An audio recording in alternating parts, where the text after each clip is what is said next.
বিসমিল্লাহির রহমানির রহিম। আমি আপনাদেরকে সকলকে সালাম শুভেচ্ছা জানিয়ে আজকের ভিডিওটি শুরু করছি। আমি দীর্ঘদিন যাবৎ ভিডিও করতে পারিনি, কারণ হচ্ছে আপনারা নিশ্চয়ই জানেন আমি বাংলাদেশে ছিলাম, আবার নতুন ভিসা নিয়ে তারপরে এই সৌদি আরব প্রবেশ করেছি বৈধভাবে। আমি আগে ছিলাম হাউস ড্রাইভার ভিসায়, এখন আমি একটি কোম্পানিতে কাজ নিয়েছি। কিভাবে এসেছি এ নিয়ে আমি অনেকবার বলেছি যে আপনাদের মাঝে সম্পূর্ণ বিভিন্নভাবে খোলামেলাভাবে কথা বলবো, তাই আজকে আমি এই বিষয়টাই নিয়ে কথা বলবো। আমি বাংলাদেশে গিয়েছিলাম খুরুজ দেহায়, তারপরে আবার বৈধ একটি ভিসা নিয়ে তারপরে এই সৌদি আরব এসেছি। আমি এসেছি প্রথমে একটি ফ্রি ভিসা নিয়ে। আমার আগেই ছিল লাইসেন্স, সৌদি আরবের ড্রাইভিং লাইসেন্স ছিল, যার কারণে আমার তেমন কোনো সমস্যা হয়নি। আমি আসার পরে আবার এই লাইসেন্সটাকে তারতিব করে আমি নতুন যে বিষয় এসেছি ওই আকামার নাম্বারের সাথে আমার লাইসেন্সটিকে তারতিব করে তারপর বের করেছি, যার কারণে আমাকে চাকরি খুঁজে পেতে বেশি সময় অপেক্ষা করতে হয়নি। যাই হোক, আমি 3 মাসের একটি ভিসা নিয়ে তারপরে এসেছিলাম এই সৌদি আরবে। আসার পরে আমি একটি কোম্পানিতে কাফালা হয়েছি। আমার বেতন হচ্ছে 2500 রিয়াল, মাসের 4 দিন আমার ছুটি।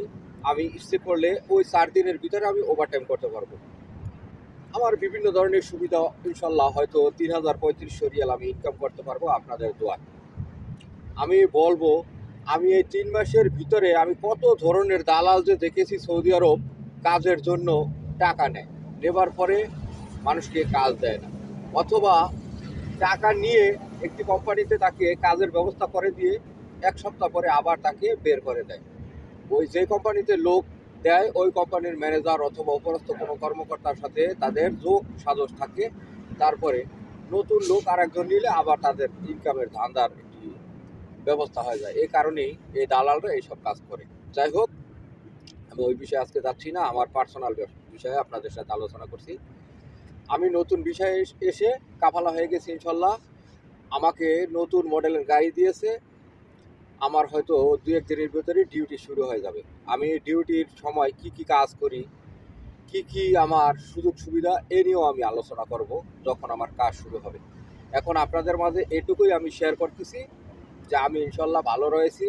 আমি এসে একটি কাজ পেয়েছি, আমি কাফালা হয়ে গিয়েছি। আমি যদি 3 মাসের ভিতরে কাফালা হতে না পারতাম, অবশ্যই আমি অবৈধ লোক হয়ে যেতাম।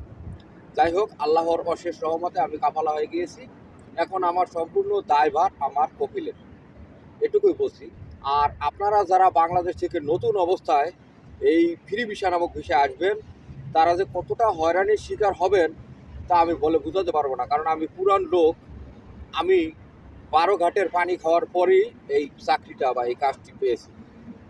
আপনারা যারা নতুন লোক আসবেন, ভেবে চিনতে তারপরে আসবেন, কারণ হচ্ছে সৌদি আরবে দালালের কোনো শেষ নেই।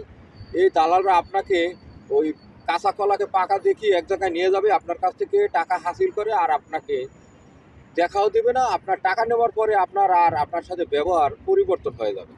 যাই হোক, এই দালালদের দৌরত্ব সৌদি আরবে প্রচুর বেশি। আরেকটি জিনিস না বললেই নয়, আমি বর্তমানে এসেছি, আগে যে বিষয়ে এসেছিলাম তাদের সাথে আমার কোনো সম্পর্ক নেই, বা আগে যেখানে ছিলাম তাদের কোনো কারোর সাথে আমার সম্পর্ক নেই। আমি নতুন জায়গায় নতুনভাবে নতুন বিষয় সম্পূর্ণ নতুন একটি স্থানে এসেছি। যাই হোক, সকলে আমার জন্য দোয়া করবেন, সবাই ভালো থাকবেন। এতদিন যারা আমার এই চ্যানেলটির পাশে থাকছেন বা আসিলেন, আমি তাদের সকলকে আমার অন্তরের অন্তঃস্থল থেকে শুভেচ্ছা এবং ভালোবাসা জানাচ্ছি। এখন থেকে নিয়মিত আমার ভিডিও পাবেন। সবাই ভালো থাকেন। আসসালামু আলাইকুম।